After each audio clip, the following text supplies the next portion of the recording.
Hey, what's up? What's going on? It's your girl Mary Jane. Please like and subscribe to my YouTube channel. It'd be greatly appreciated from the bottom of my heart, my peeps, my peoples.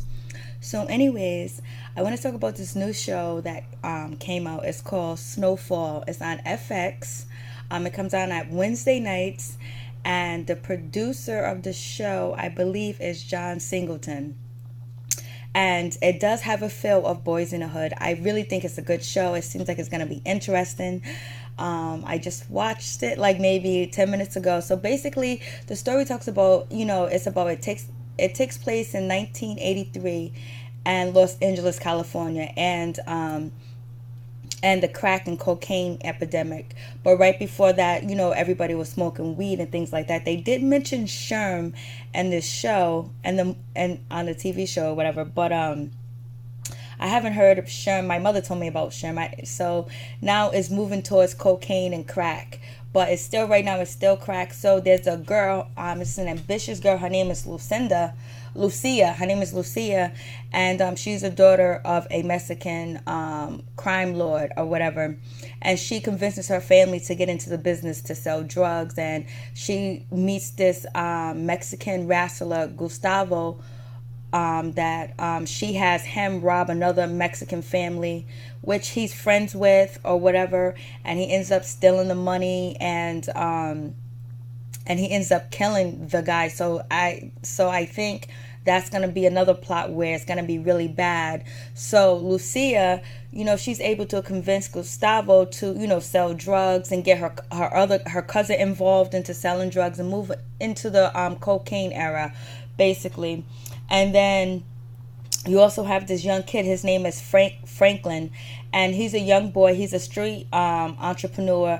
Basically, he went to a really good school, like a private school, all rich kids, and he did get an education. But he says that he flunked out. He was supposed to be going to college, but no, he did graduate actually, because one of his next door neighbors was asking him, "Is he going to go to college?"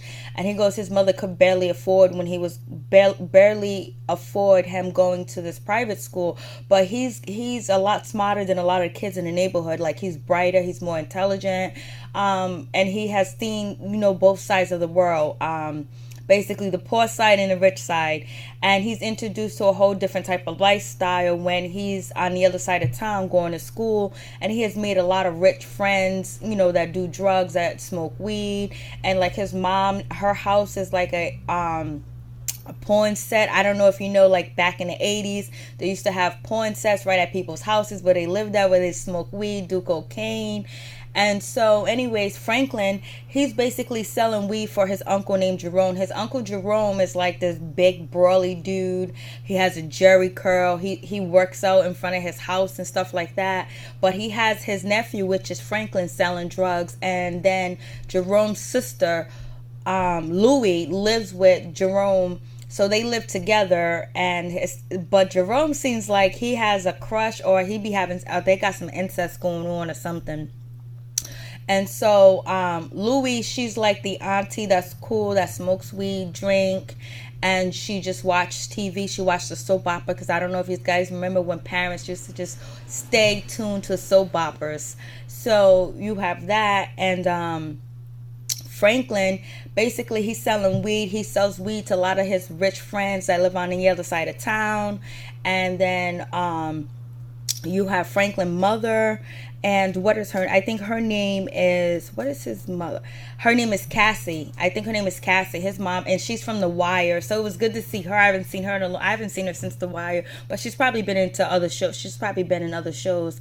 So anyways, she's like a property manager, and she has a difficult job. She kind of gets abused by her boss. He makes her run around like crazy. Soon as she gets home from work, he calls her to come back out. Franklin sees this. Franklin wants a way out of the hood. He wants a way out of the neighborhood, but he feels like the system is rigged, that he can't make it, because he tried to make it and high society in the upper class neighborhood or whatever, but he wasn't able to. He says it's just the system's rigged for him not to make it. So he finds another way. Right now his way of making it is selling weed, and he works in a store, as a cashier or whatever. But his father, I believe his father's strung out on drugs, or he's an alcoholic where he just walks the street or whatever.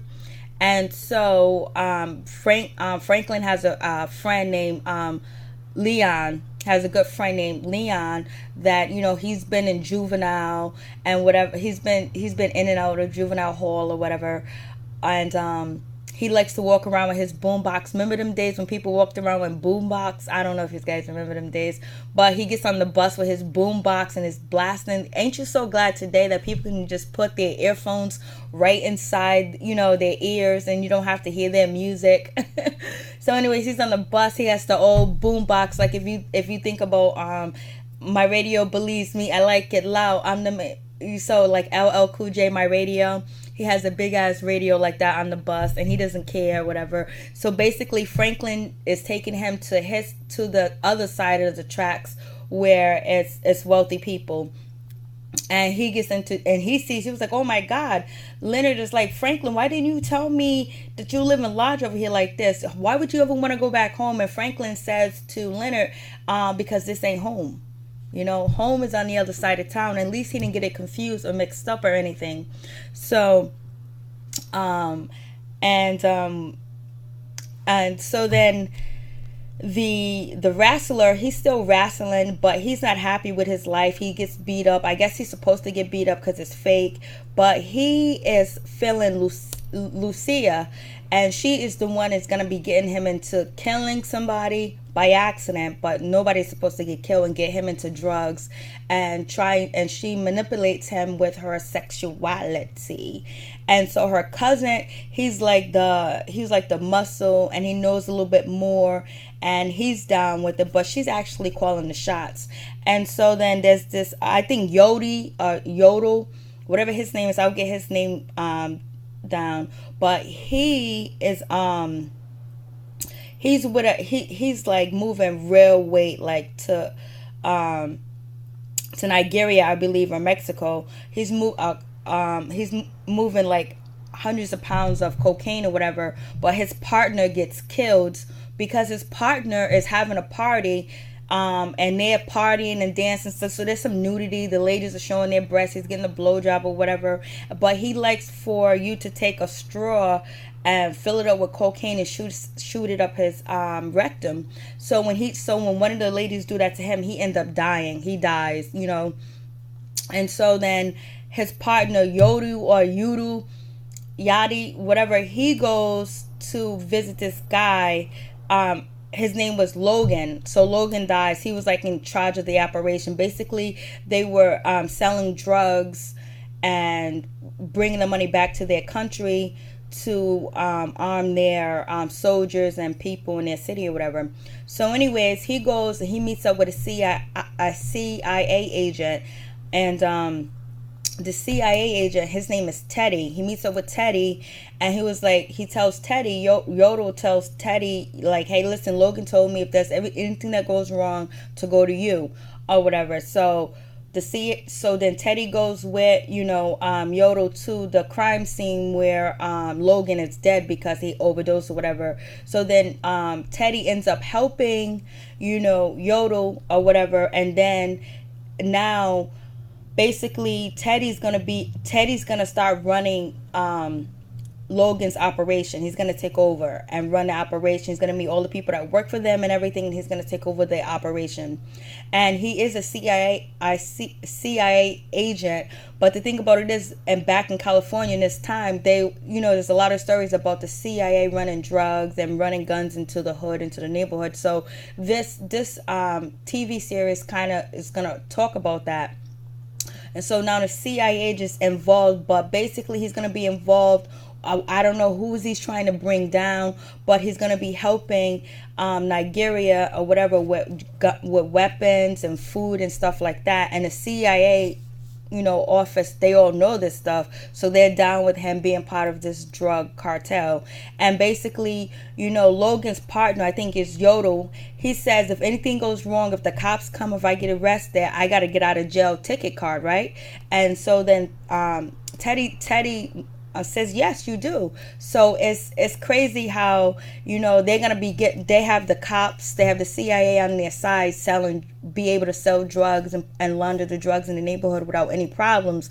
But when you get to like the people on the low totem pole, like the black people, they're gonna end up going to jail and getting killed by the cops and stuff like that. But these people, Yodo is gonna be able to sell drugs and make millions and millions of dollars and never go to jail. So that's a good aspect of watching this show that they're going to be pointing out. And so with that, then you got Frankie. Frankie ends up, you know, he's selling weed, but he's seeing how hard his mom has struggled, and he knows the system. You know, the system is rigged at this time, that he can't get. He's trying to get up, and he has done everything correctly he was supposed to do by go to a better school, try to get into college. But then, you know, one of his friends says, "Why don't you go to a black college?" And he was like, "I can't go across the country, you know, I can't afford it, whatever." So anyways, Franklin, he goes to go see one of his friends to sell some weed or whatever, and they're having a party. And so his friend tells him, "Hey, listen, I need some coke." And then Franklin was like, I've never dealt with coke before, I don't know where to get coke from. And so then that's when his friend goes, "I know where to get coke from, but the guy to get coke from, he's really crazy and I'm scared of him or whatever, could you buy it for me?" So then Franklin's like, "Oh, so send the black guy," right? So the black guy can go do all the dirty work. So it kind of shows you that, you know, he's the go-to guy because he's the black guy of the group or whatever. And that's how he was in school. The go-to guy for this, the go-to guy for that. Things that they didn't want to get caught up in doing, like, you know. So anyways, Franklin goes with his friend to go meet this drug dealer to get the drugs or whatever. And the kid gives him $200. So Franklin goes inside. They hear gunshots. Franklin is like, "Okay, what's going on?" So Franklin gets into the house. And so the guy that owns the house, his name is Algier. Owie. And so he's shooting a gun at another guy. And the guy has on a bulletproof vest from like back in the 80s. And so he was like, "Oh, that pussy your pussy friend didn't want to come inside and get his own drugs." And so the guy was like, "Huh?" So Franklin was like, here's $200. He goes, I don't sell $200 worth of drugs. I sell weight. I sell kilos. So get the F out of here. But then, you know, Franklin, he starts to think, well, what about if I can get a kilo or whatever, front me a kilo and I can turn it over and all this other stuff. And so Franklin, so the guy says, "Well, for me to trust you, let me see, put on this vest so he can shoot the gun at him." So Franklin stands up, put on the bulletproof vest. And so then the guy comes with the to shoot him, but he doesn't shoot him. He shoots the champagne bottle. So he earns the guy's trust. And plus Franklin's able to talk to the guy and say, "Hey, I can bring you new customers. I can bring you new customers. I can do this and I can do that." And so the Franklin was like, "I wouldn't rob you because I can get a one-time pay off of this, you know, kilo, but then I'd be looking over my shoulders forever for you coming back. But if I can bring you back the money for this key, then I will have a friend forever and a business partner forever." So the guy is liking Franklin, and Franklin is really smart. He knows how to talk. He's using big words. And so the Algerian, I think he's Algerian or he's his name is, I call him AV. His name is AV, I believe. And so I think he's Iranian, I believe. Armenian, or is he Pakistani? He's one of them. So anyways, he fronts him the key and he was like, "Yo, you got one day to bring me back this key. Bring back me the money for this key one day." So I think the key was $16,000, I believe. So then, you know, Franklin, you know, he goes with the key. So he goes to his uncle because he's been selling weed for his uncle. And his uncle was like, "Yo, I don't want no part of that. I don't know where you got that from." And his uncle was upset. He's mad. The auntie, Louie, she's listening. And even though she looks like she's all high and stuff, but she's listening. She's paying attention, whatever. But so the uncle was like, and so you know, Franklin was like, "There's no way out. We can make more money. We can do this. We can come up. This is our way out. We can do this. We can do that." And it was like, you know, we're not really making that much money off of weed. And he was like, "Yo, I know you know people. Could you just I can break bread with you. I can give you half for your troubles and everything. The uncle was like, no. And then, Franklin was like, we can make so much paper. And so the uncle goes, paper ain't nothing but a bunch of old crackers' faces on it. I was like, oh no, he didn't. But this movie has a lot of smart and funny comments that can go either way from either race, from all different races, because there's so many different races in this TV series. But so that was funny. So uncle was like, nah, I can't help you. So anyways, he was like, get the hell out of my house and don't come back. So Franklin, he bounced, he goes home, and his auntie knocks on his bedroom window, was like, is that real, that what you got in the bag? And so Franklin says, yes, it's real, auntie. Auntie Lou was like, okay, I know somewhere we can go. And so then so his auntie takes him to this place. It looks like a warehouse or whatever. So the guy's standing at the door with a gun or whatever. He was like, let me check you. So they check them and whatever, search them and all that other good stuff. Then they go up, they're led upstairs. It's like a nightclub. It's like a Jew joint, but a high class Jew joint.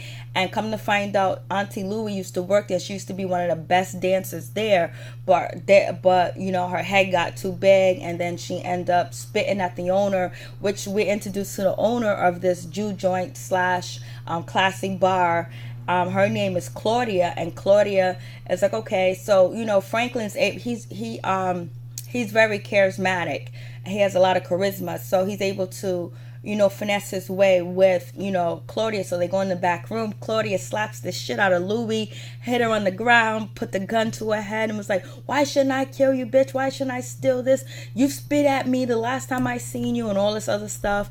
And so then Franklin, he's trying to calm the situation down and tell her that if you kill me, you're gonna have a whole bunch of Armenians, Russians come after you or whatever, and they're gonna be looking for the 16,000. But if you pay me, I can come back the next day and the next day and the next day with product for you. And I can't introduce you to him because he doesn't want to be introduced to anybody. He's anonymous in this situation. So then he ends up with a pot full of money, a bag full of money. So he got the money.